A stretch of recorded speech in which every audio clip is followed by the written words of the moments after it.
પાલિતાણાના જાડિયા ખારાના મુખ્ય માર્ગ પર નવા નાળામાં ખાડા અને તિરાડો। પાલિતાણા તાલુકાના જાડિયા ખારાના ગામથી ગારિયાધાર રોડને જોડતા મુખ્ય માર્ગ પર તાજેતરમાં બનાવવામાં આવેલ નાળામાં ખાડા પડી જતા અને મોટી તિરાડો દેખાતા સ્થાનિક લોકોમાં ચિંતા ફેલાઈ છે। મળતી માહિતી મુજબ નાળાનું બાંધકામ પૂર્ણ થયાને વધુ સમય થયો નથી, છતાં તેની ગુણવત્તા સામે પ્રશ્ન ઊભા થયા છે।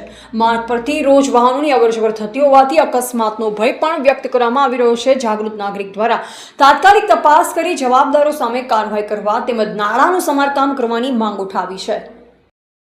હું જનક જીવાણી, પાલિતાણાનો જાગૃત નાગરિક।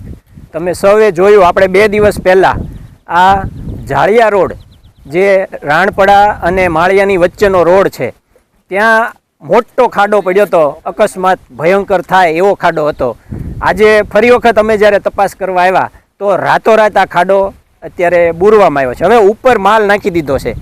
હવે આ ખાડો કેટલા દિવસ ટકશે એ તો કોઈ ગેરંટી નથી, કારણ કે કામ જ આખું બોદું છે।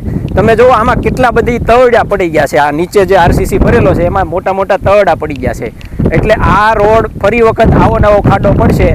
આપણે તો એટલી જ માંગ કરીએ કે આ પુલ જેણે પણ બનાવ્યો હોય, નબળું બાંધકામ કર્યું છે, તો એની ઉપર કાયદાસર રીતે કડક પગલાં લેવા જોઈએ, એને બ્લેકલિસ્ટ કરવા જોઈએ। અને જે અધિકારી, તપાસ અધિકારી હોય, જેણે આ કામને મંજૂર કર્યું હોય, એના પૈસા ચૂકવ્યા હોય, ટેકનિકલ રિપોર્ટ આપ્યો હોય, એ બધાય ક્વોલિટી કંટ્રોલવાળાને બધાને આની ઉપર બધા ઉપર જો કાર્યવાહી ન થાય તો આપણે આ અરજી, આ રજૂઆત મુખ્યમંત્રી કાર્યાલય અને પ્રધાનમંત્રી કાર્યાલય સુધી પણ કરવાની આપણી તૈયારી છે।